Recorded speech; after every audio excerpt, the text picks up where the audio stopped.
You're tuned in to the MtG Cable cast, where they cover Magic, the Gathering Finance. All right? You don't know about it? You're tuned in right now and get ready to learn some shit.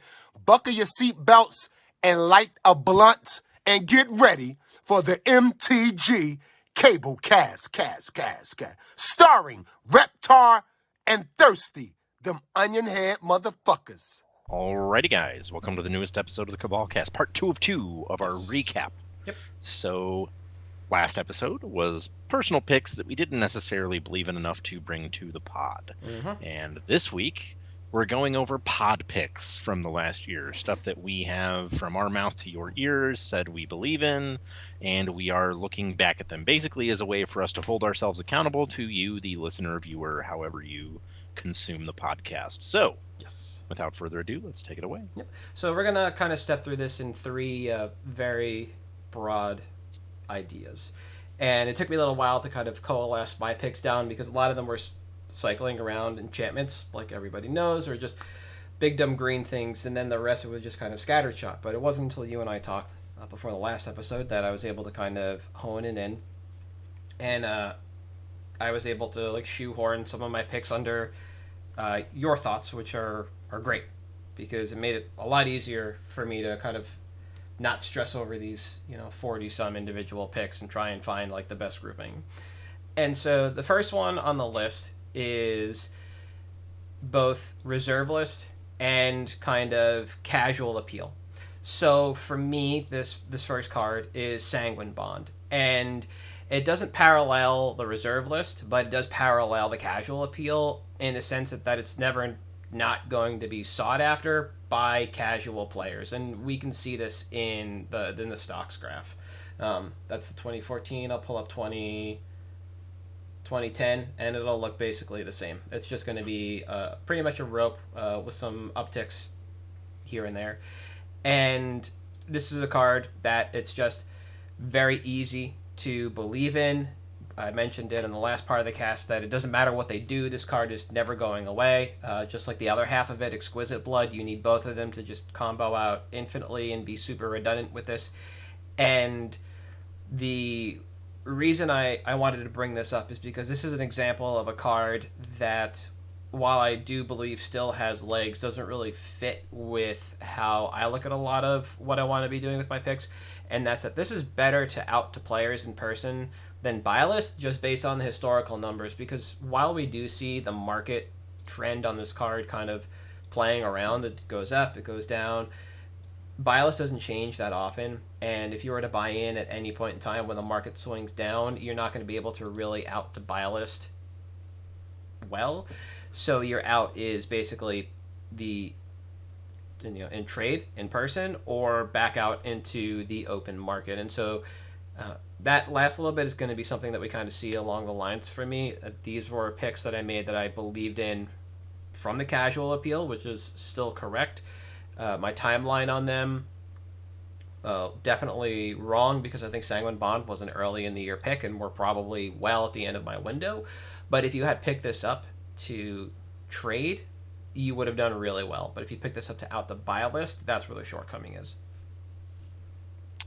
Yeah, something that we harp on in all of our picks has always been the casual appeal, the appeal to the invisibles, stuff like that. And then the other thing is the reserve list, which of course my pick that I identified that kind of fit those criteria was Tika's Dragon. So on the date I picked it, which was February, market was about 691. Mm-hmm. Stocks graph now we're at 748. That means market went up 49 cents. Great. This was something that when I picked it, I kind of decided, this is a card that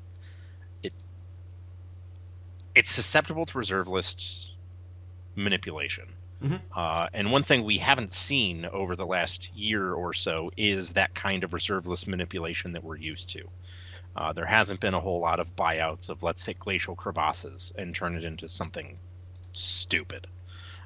That kind of stuff just hasn't happened as much over the last year, and I don't know if it's, it's certainly a little bit of people just getting a little smarter And I think it's also people just positioning their money elsewhere. Yeah. I think all of your memesters probably lost their load on GME and kind of just backed off. But this does kind of belie a point that we've harped on a lot, which is the reserve list is always a solid investment. This card hasn't lost. It didn't gain very much, but it didn't lose either. No. I mean, at the time I picked it, low on TCG was $3, and low right now is $3.70. So it's gained on the low end as well. So it definitely harkens to that point of, hey, this is something that we kind of want to look at. Now, in terms of timeline, I know originally I had actually cited this as kind of our time to out. Yeah. Because I figured usually around the holidays we'll get a lower end manipulation on the reserve list. We'll see stuff like Pendromyths or Crevasses or Hall of Mists or stuff like that kind of start to go wonky because people hit them with a buyout or something, because it doesn't take a lot to push buy list numbers. And that's kind of, weird, really. I mean, part of it probably has to do with, yet again, no paper Eternal Weekend, and obviously we're off the all-time high for this card when it was bought out during the pandemic, and then it's sort of fallen off since. Yep. But this does also have that casual appeal of being a dragon. People love big dumb dragons, and this is a big dumb dragon that goes in every big dumb dragon deck. It also has Rampage 4, which is just a dumb ability. Don't read what it does. You'll never need to know it. It's irrelevant. But it's just something that, I was a little surprised that we didn't see the kind of manipulation that we had. Something that I think you and I talked about was how Fork suddenly got hit, and that was like the low end of the staple cards that hadn't been hit yet. So we expected some of these like meme cards to get hit a little bit harder. So this one, again, safe investment because it is reserve list. It is casual. It didn't go down, but it certainly didn't gain as much as you would have thought. I think it's something where if you'd bought a sizable quantity, which I think my recommendation was like 3 play sets, but if you'd bought a whole bunch, you probably would have been better positioned going into Onslaught fetch lands with that same amount of money. Yeah. C'est la vie. Yeah, it was also hard because I think you made that pick well before we did our episode about the reserve list compared to the DAO and crypto, and when there's not that kind of extra fundage to throw into something like the reserve list to float a weird pick, we're not going to see that muckery that we have become kind of accustomed to around certain times of the year. So when that extra fundage retraces, then we start seeing a lot less float on cards like that. Absolutely. So very good point there. The next set of cards that we wanted to look at is based on reprintability, and my pick for a card that I did not think would get reprinted but eventually did was Lotus Field. That was heading into Pioneer season, so I picked that in January of this year, and the market price on that was $267, it looks like, and right now it is at $4. So if you bought in, there's definitely a profit to be made, but because of this reprint, that really did muck up the timeline, and that is something that I couldn't foresee. But when I announced it, I doubted this would catch a reprint at all, because this is kind of a twist on Lotus Bloom, or not Lotus Bloom, Lotus Veil. Lotus Veil, the original one. It has hexproof, so it's extra cool. And that deck was kind of, I wouldn't say running the Pioneer format, but it was one of the best decks for a while. And we saw decent movement because of that, and eventually this is a deck that became so popular, WotC decided that it needed a challenger deck, and that's kind of where we lost out on this. From that, the rise of Rakdos is one of the best decks in the format, alongside Mono Green Devotion, and what goes into those decks kind of pushed Lotus Field and that deck aside.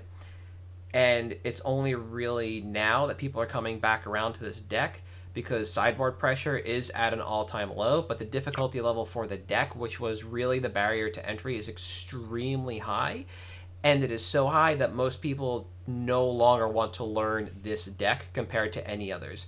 If you needed to learn a deck for Pioneer, especially with the way the RCQ season was going to happen, the pace of it, with the bans and restrictions, into several new sets prior to regionals in your region of the world, it did not make sense to spend the mental energy on a deck like Lotus Field, which again has a very high bar of entry from a skill standpoint compared to Mono Green or Rakdos. Because if you need to make a pivot or one of those decks changes its card base, Rakdos or Mono Green that is, you already can have such a better foundational understanding of those strategies than something like Lotus Field.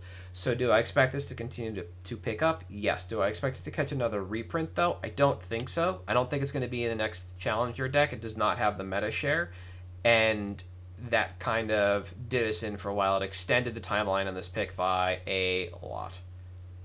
Yeah, I think one of the things about this pick in particular is something we used to cite a lot early on, and we kind of do as an aside or a joke now, is that there's no such thing as a bad pick, just a longer timeline.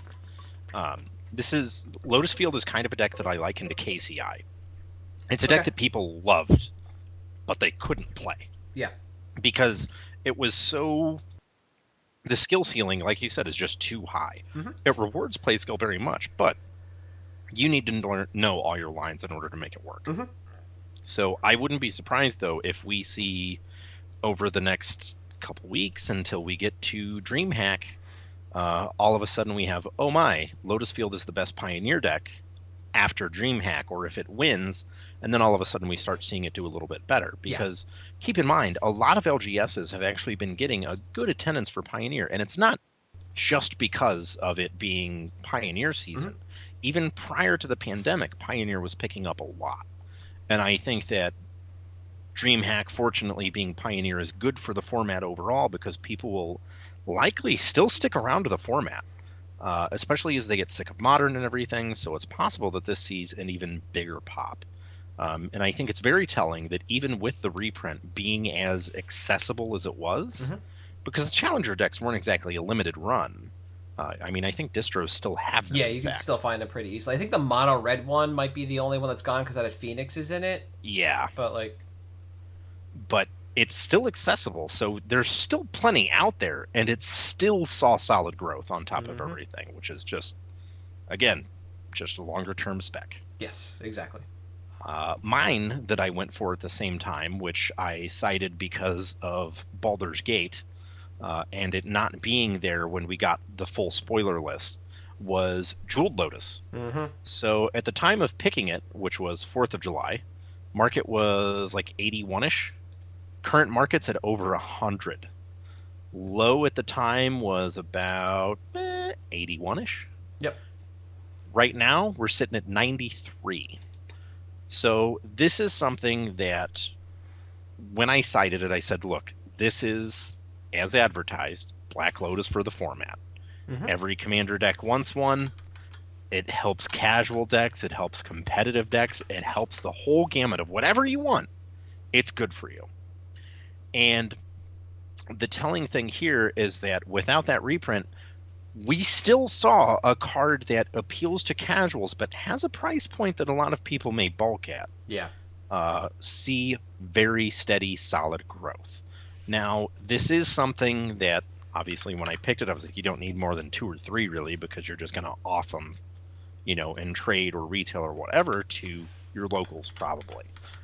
If we see any meaningful reprint on this, like if we get a secret lair, if we get something that's not a list printing, I think there is a very realistic possibility that we could see a big retrace on this price. Mm-hmm. Now, when I cited it, I believe I gave a 6 to 9 month timeline, and guess what? We're right at the beginning of that, and we're starting to see even more growth over the last couple weeks here. Yeah.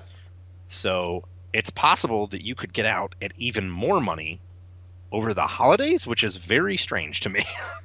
But here we are. Mm-hmm.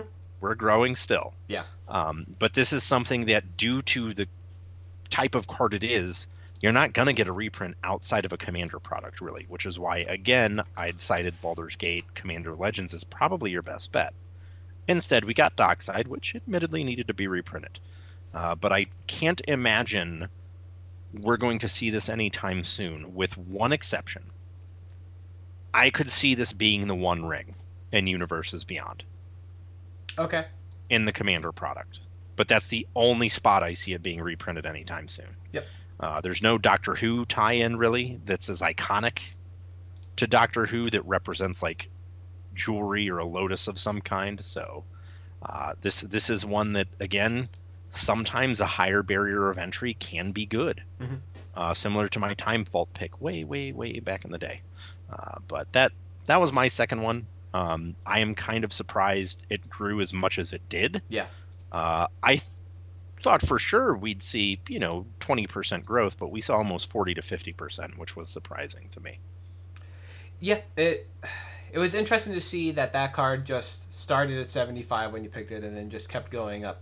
I thought the well had run dry on the interest for that card, but it's still moving. Even some of the higher end versions of it, so obviously the foils and in set and full art, is that what it's considered?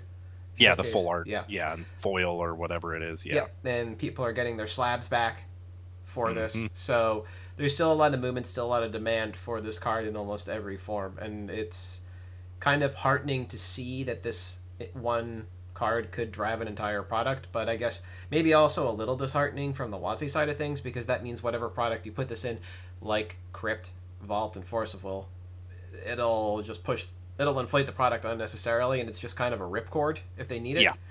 And that could also be what it becomes.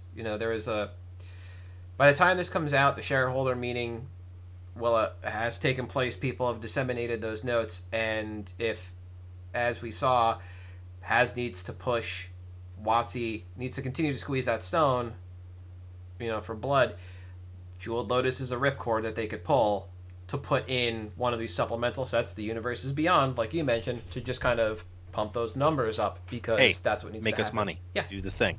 Yeah. Poke Jeweled Lotus with a stick. Yeah. That's it. Now, the last set of these in our set of 3 is an interesting set. The dichotomy here is you're waiting for them to unban a card. I am waiting for them to stop printing this fucking card. So, my card for this last set is one that I really hope they stop printing soon, so that we could eventually do some work with it, and that is Shark Typhoon. And I thought we were finally safe, but then the Advent calendar, I think, happened, and we're going to get a secret layer version of this card. Now, the nice part is that despite the fact that the stock graph looks like it's a bunch of seesaw, it's actually kind of rope when you're when you actually graph it out properly, and you just do an average. You're going to see that it's still hovering basically at $11, which is where we picked it. It feels like friggin' forever ago. This is in April. Market price was $10.06 then. It is $10.64 now. So, not doing a whole lot because they just keep printing it. Now, the CK buy list on this is also, it's moving at about the same clip. It went from 550 to 6, so up at about 10%, which is kind of what a little more than we were looking at. We made some money comparatively if you're looking at the buy list, but again, another push on this card means we are just going to sit here and it's going to be flat. I believe I also picked this into Modern and the ability to see a control deck there or a control deck in Pioneer. And while some did surface for a time, the Modern format definitely shifted. And that is a note I had in a number of my picks, both personal and for the podcast. That format became so warped around the cards Omnath and Yorion that if you couldn't handle the advantage game that those two cards brought to every deck that they were put in, you weren't going to be able to hang in the format. You either had to compete at that level of advantage or beat them faster than they could get their engine online. And Shark Typhoon et al. Did not really play into those plans. With Yorion gone and decks like Indomitable Creativity and Rakdos Scam kind of coming back up, I don't know if that means that there's a place for Azor-style control decks where it's just draw go or what have you. But if there does ever become a time where that is a deck we can go back to. Shark Typhoon slots into that deck, absolutely. Yep. Similarly, in Pioneer, the clock kind of ran out on Azor Control over the last year when people started to hone in on what Rakdos really looked like. And at that point in time, the format shifted, and there was really no home in the upper echelon of that format for a tap-out control deck or a pure Azor reactive-style control deck.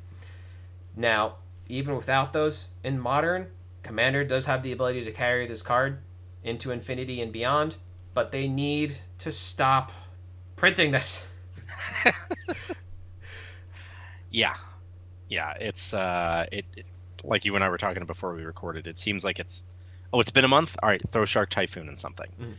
And I remember when that card came out, it was a couple bucks for a little bit, and then it hit $20 real quick. And it is still in my mind a $15 to $20 card, even though I know it's not. Yeah.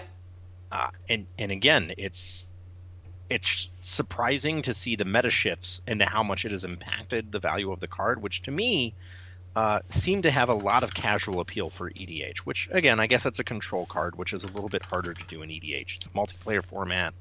You're not going to be able to draw go as much as you may like to. Well, but I still can't believe. I think it's one of the best card advantage engines they've printed in years.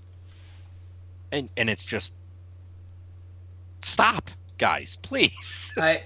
The only thing I want to say is that I don't think this is a control card in Commander. So that's fair. Yeah, the card Metallurgic Summonings is not a control card, but it's basically the exact same thing as Shark Typhoon, but it has a different activated ability. You can't cycle it for that little bit of advantage. You get to exile Metallurgic Summonings and return all instant and sorcery cards from your graveyard to your hand.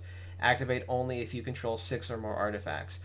And that is more of a combo card than Shark Typhoon is. Shark Typhoon is just good in the Spellslinger deck.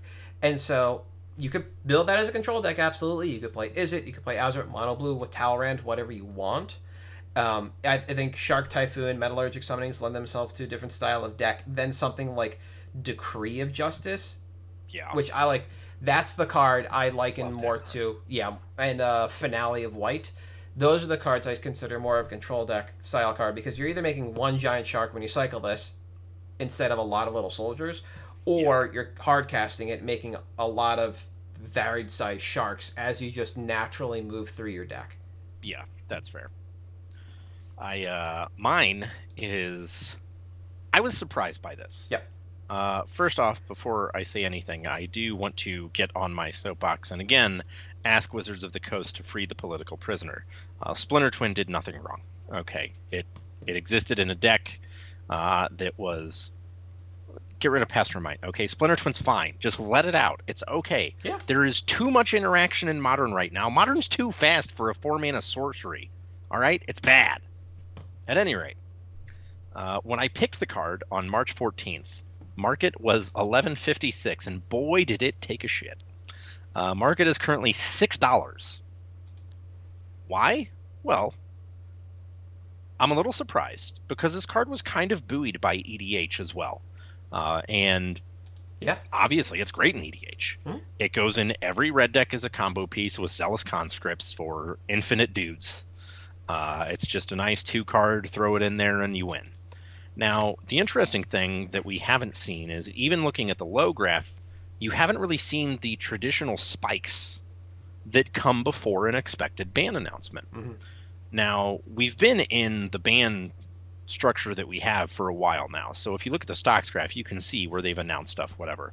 What I think actually happened is Modern has gotten so unpopular because of how bad the format is that people who are speculating on this are just done. Yeah. Or, unlike me, they're sick of waiting for this card to get unbanned.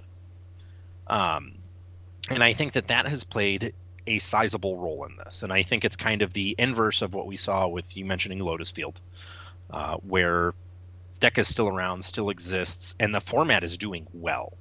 Modern, despite everyone having it and everyone playing it, I don't know any Magic player right now that complains more about the format they play than people that play Modern.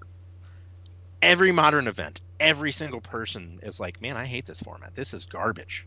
Oh, yeah. And I think that may play into why it has seen such a large drop in price because there hasn't been a reprint. We have the list printing and we have Modern Masters 15. Mm-hmm. And the list printing came out last year, or no, in 2021. So it's been even longer. So over the course of that time, we've just seen the non-foil kind of just fall. Mm-hmm. Now, the interesting thing is that the foil has actually followed suit for Rise of Eldrazi. If you look at the foil graph, same deal. It's just tanked since I picked the card. It's made me a little bit less bullish on it, for sure. But I still believe in the card. I still think this has a lot of EDH appeal. I still think there is a world in which Wizards of the Coast unbans this card. And I think that this is the kind of thing that they're not likely to reprint, just because most of the time when Wizards seeks to reprint cards, they look for stuff that isn't going to have, since the pod ban, unforeseen consequences in whatever environment it's being printed into. You can't put this... They can't reprint it in Standard because you have Twin Combo in Pioneer. You have Kiora's Follower and Bounding Krasis, which makes this a teamer deck, which is very accessible. Yeah. So it's one of those, well, it takes up too much design space for us. So I don't think there's a lot of reprint risk with it. I think it's just a case of, look, the market sucks sometimes, and sometimes you make a bad pick. Yeah. So this was one where I will admittedly eat my humble pie, and I will still go on record as saying we will record an episode of me eating an entire hat the day Wizards unbans this, because I will be so excited for this card to be legal in Modern that I will eat a hat. Right, that's fair. Yeah. I'll send the hat. Sick. Yeah. I like the look on this in regards to following a trend that we were able to track, which was WotC announces a BNR. Modern is a popular format, so Stoneforge Mystic, Jace the Mind Sculptor, sometimes GT and Splinter Twin, maybe Pod would all... Those would be like the 5 easy called shots. Yep. Like, all right, they're going to disappear from the market and they'll be back in a week or two, usually at a new floor. So to your point, yeah, those are all the little spikes that we see. Eventually, Jace got unbanned and Stoneforge got unbanned, but Pod, GT, and Splinter Twin just sit there rotting on a ban and restricted list that is built for a format that was much slower than the one we have right now. And yeah, I do think this is definitely a case where people might have just been tired of buying into the same thing all the time and just say, all right, F it. I'll get rid of the copies that I have to locals for Commander or Cube or whatever they're going to play, because people will pick them up from binders. They were cheap enough for a very long time, and slowly out them for profit and churn, and then be done with it. And it's nice to see that we no longer have those reliable trends and speculation on bans and unbans, because that did kind of muck with the market unnecessarily. But it's also sad to see people give up on this card. Yeah. But much like Pod, I was more of a Pod player than I was a Twin player, and the moment they banned Pod, Splinter Twin was the obvious next look, because those were the decks that kept each other in check. There was nothing else in the format as good. Like, Tron would just wave from the backseat, have a nap, and then get up at the next GP. Yeah. Like, that was it. Are we there? Great. Yeah. Splinter Twin and Pod were the ones driving that format. Yeah. So, all in all, I think the picks that we went through were pretty decent. There's definitely some lessons to have been learned. The majority of mine coming from, like, for all my picks, coming from leaning into a constructed format maybe a little too hard without really feeling it out as much as I should have. And I think it's definitely something I can look at and improve on moving forward. It's not the most difficult look. Got anything else? Or are we good for picks? No, I think I'm good for picks. All right. I'm going to have you go first this time because you're going to re-up. Yeah, I was going to say, I think you went first last week anyway. So my re-up is something I actually mentioned earlier this very episode. Almost a year to the day, I picked Pendromyths. Why Pendromyths? Well, because of all the reasons I cited for Tika's Dragon. And one more. It's literally Tabernacle on a blue enchantment, which is real weird. Yep. But here we are. So if you look at the stocks graph, you can see a couple times where the price was manipulated to an absurd high, which may or may not have been the doing of the Cabal and some of our friends. And now we're at our new floor of 866. Now, the interesting thing about this card is, again, it's tabby on a blue enchantment. So it can't go in every single deck the way Tabernacle can. But boy, is it way less than a few $1,000s. Oh, yeah. Much more approachable. Significantly more approachable. This is the kind of thing that as stack strategies come and go, as new generals become more popular, as old generals become popular again, there's this whole suite of strange blue cards that are just good stacks effects. Parallax Tide, Aether Barrier, Mana Short, just all kinds of just weird stuff. This just slides into a very unique role that is actually playable on the reserve list. Whereas Tika's Dragon, while a dragon, which has casual appeal, this actually has casual and competitive appeal because it hurts all of the aggro decks. It hurts anything with creatures, and blue decks, let's be real, a lot of times they just don't have a lot of dudes. Sometimes you may have Talrand, of course, where you're going to have a lot of dudes. Well, Talrand's not a stacks general. Nope. Brago sure is. Gave sure is. And they don't have a lot of dudes outside of their commanders, which is why I think that this is something that probably fairly decent. It's also something that we haven't seen a big spike on recently. We've seen pretty steady, obviously. But it's something that I think has a lot of room to grow. As you can see, it's been at the $20 price point before. And this is a card that I honestly, there's a world where this hits $50. I mean, Hatred is a card that really only works with Skithrix. And it hit $50. And it's been steady there. Yeah. This has applications outside of just one single general. And I think that's enormous for its playability. I think personally it's just one of those cards that people just forget about or don't know exists. I mean, I can't tell you the amount of times that someone has said, hey, I'm going to build a stack CDH deck. And I'm like, well, what colors are you? And they mention blue. And I mention this card and they're like, what does that card do? Just nobody knows it. Nope. So maybe it's a matter of a content creator getting something out there. Maybe it's a matter of just seeing it at your local game store and seeing someone do something really cool with it, like wipe a whole board. But I believe in this card. I think it's very playable. In terms of quantity, I mean, at $8, that's 5-6 copies.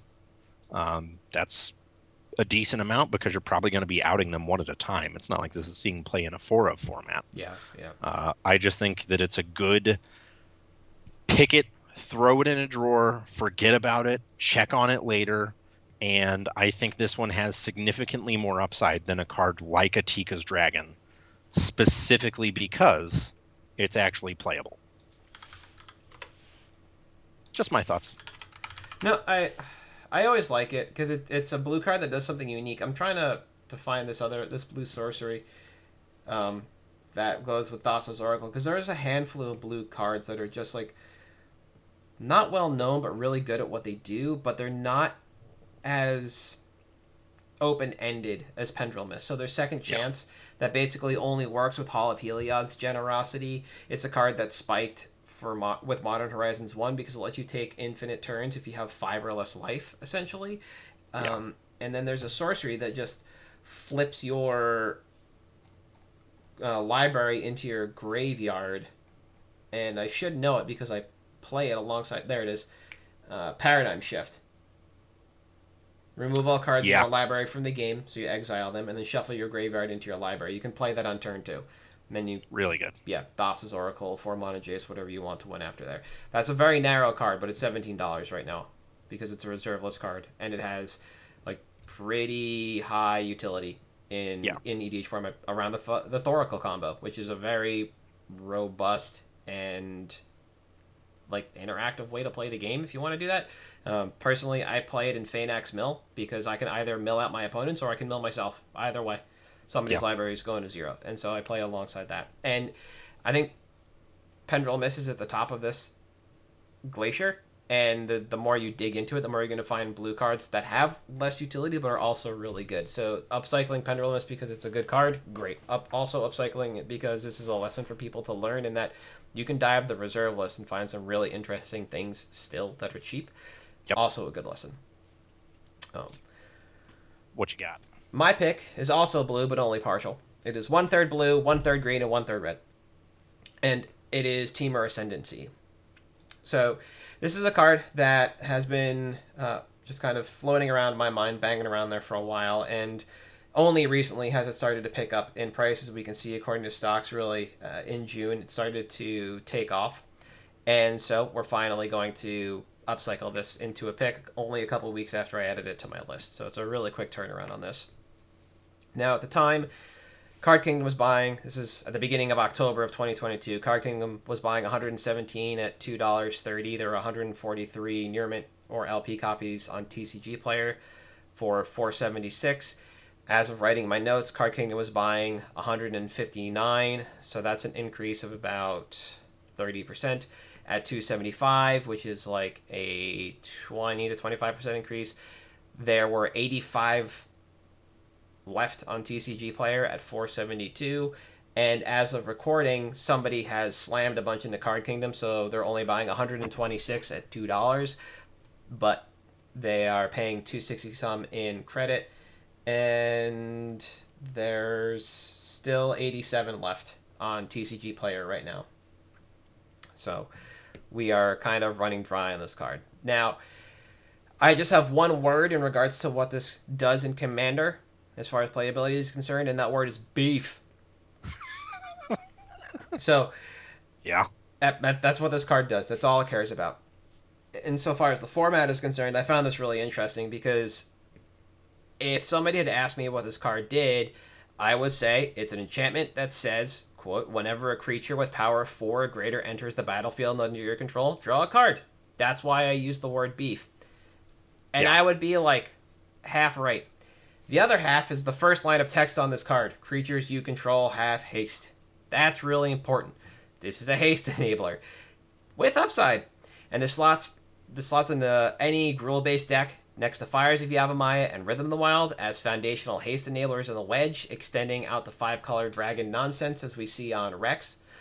Also in this kind of like Gruul foundation for haste is Concordant Crossroads, but regardless of version of that card, it's wicked expensive, so that truly is foundational, but you're not going to see it a lot. Just as you're playing casual games. It's a world enchantment, and it gives all creatures haste, so it's not the greatest option for people either, but that kind of is a core card of this package. Now, as far as Temur Ascendancy is concerned, topic at hand, you wouldn't play this in a low-to-the-ground deck. You need, as I mentioned, some beef. But Temur has you covered there, ensuring that the trigger keeps you flush with cards. It's really hard to play creatures in the Temur wedge that don't have power 4 or greater. You got to try real hard. Now, the other thing about Temur is that those cards are rapidly turning into word soup. They're creating incredible value at all levels and stages of gameplay. Temur cards have a ton of text, so we really just have to cherry pick the most valuable cards. It is, again, very difficult to make a bad Temur deck right now. These cards have a lot of text. I will show you some now. From the Warhammer 40k decks, the Swarmlord and Magus Lucia Kane, infinite words. Surak Dragonclaw, probably the least wordy card on this list. Then Miram, which leads into our dragon nonsense. Averna, Ur-Dragon, Intet, Scion of Ur-Dragon. Animar, also not that wordy. But then you have Tiamat. What does that card do? Nobody knows. There's Omnath in here. 3-color Omnath. Which one? Doesn't matter. Right? Temur is just an incredible shard for this. Now, timeline. Commander Legends Battle for Baldur's Gate dropped in June 2022, and with it came a renewed interest in the Dragon Tribe thanks to Miram Sentinel Worm. Now, that did set in motion a price increase. We talked about that up top. That plateaued in August and has been holding steady. Now we're seeing supply continue to drain from the market as people look to pick up a card they forgot about for their own decks, as well as rebuilds of the Warhammer decks. That's why I wanted to bring this up. Now, we are looking at the Cons version of this card, but of note, there is a Time Spiral remastered version of this card. It was, I believe, the only of the Cons Ascendancies to get an old border treatment, and it comes in foil and not. I'm only looking at the Cons non-foil version here, but the old foil looks pretty neat. If you want to look into that, I'm sure you'll be fine. Now, we saw approximately 600 near mint copies move since August 18th. Since August. 18 orders were for 4 or more. The largest order was for 12 in the middle of August. At this rate, supply will drain in a few weeks as the market price creeps over $4 with $5 shipping, making this an almost $10 card. So again, that's $4 for the card with $5 shipping. So it's kind of a hidden $10 card. We're going to get there pretty soon. As it's just popped up on Commander Clash and put in some work there, moving with immediacy to locate your copies either from the open market or your backstock is really highly recommended, as I think we're going to see a complete reset in about a month. So that price is going to go from like where we are right now, $4 market, closer to $10 once those $4 plus 5 shipping become the new floor. The foil does not look like it's going to stop, and if you have any, make sure to locate them. And if I bring up the stocks graph for the foil, I believe, yeah. So we see a plateau in August of the non-foil, but it just keeps going up for the foil. Up, up, up, up, up. That slope does not change, and I don't think it's coming back. Reprint equity. On a scale of likely to not likely, I would think this is more likely to catch a reprint in a Teamer or 4+ color commander deck. Possibly even a draft set, obviously non-standard, that utilizes the wedges, or at least the Teamer wedge. Aside from the name, it's extremely easy to slot into a lot of products. The reason I don't see this coming back in a standard set is because they kind of ran out the clock on the Ascendancy cycle, and they just brought a Simic Ascendancy in Return to Wrath. One of those sets had Simic Ascendancy. Return to Return. Yeah. The 9 other guilds did not get Ascendancies, as far as I remember. I don't think we're going to get them back in standard sets. They're kind of clunky in that format. They're just kind of dead eggs. And I would expect this in non-standard like we saw with Time Spiral Remastered. So, again, kind of likely to catch a reprint in a commander deck. Outside of that, I really don't think it's going to be anywhere else, unless it's some weird supplemental that wants to be based on wedges. And that's the important part. Got to be based on wedges. Now, for buy quantity, I think this might be more a case study in check your bulk and set boxes and get ready to move your copies than buy in. But if you wanted to pick up a set to trade out to your local commander players, I think that's perfectly fine, but I wouldn't want to dive in too deep unless you're fine sinking that capital. Yeah, I think reprint equity is the thing that's really telling here, because obviously the shard names came up in Tarkir, which we're not going to anytime soon, because we know where we're going next year, and it's Ikoria, Eldraine. There's no Tarkir on the horizon. Nope. Additionally, the storyline kind of wrapped up on Tarkir, so I don't know when we would get there. I think you're right that if we do see this, it's going to be in some kind of supplemental EDH product, which we just had 40K where shards were a thing. So I don't know when we would necessarily see it anytime soon as far as reprints goes. Mm-hmm. It is also, again, like you said, it's just a core to any Teamer dude deck. Yeah. Fires, Rhythm, Ascendancy. Those are the 3 big ones. And I think one of the really good things going for Teamer Ascendancy is that it's not Jeskai Ascendancy. Because Jeskai was obviously insane. Yeah. It got a whole lot of publicity, and everyone just thought the rest of the Ascendancies were just trash because they weren't Jeskai Ascendancy, because Jeskai was the deck. And I honestly was surprised at the price of this when you picked it. I thought it was still a sub $2 card. I don't know how many of these I have sitting in bulk that I'm just like, well, I guess it's not bulk anymore. Maybe I should try to do something with this, because who knows? Exactly. And it's just very, very telling that that's what we have. It's very interesting, because I think this is one of those cards that kind of just fell by the wayside. Mm-hmm. people forgot about it, and like you said, it's just been kind of sitting, and quietly people are ordering a lot of it. I mean, a lot of copies sell. It has a lot of appeal both for casual and competitive EDH, and I don't think there is a lot of reprint equity to it. I think it's super solid. Yeah, thank you. It is something that also caught me by surprise. Like I said, it'd been floating around for a while, and by the time I decided to start tracking it, we were already well into a trend that I like to see, which was a steady price point, and now we're increasing again. We saw the hype train roll in, hype held, and now this is a place where I want to be moving in. It's actually a conversation that was happening in the podcast Discord today. Somebody was talking to me about foundational cards for the Commander format, and a counterpoint was brought up about, well, sometimes moving faster can be better, and well, I do agree with that. There's definitely hay to be made when the sun's shining, and if you want to move quickly and hustle, day trade, whatever you want to call it, swing trade, you can definitely make money there.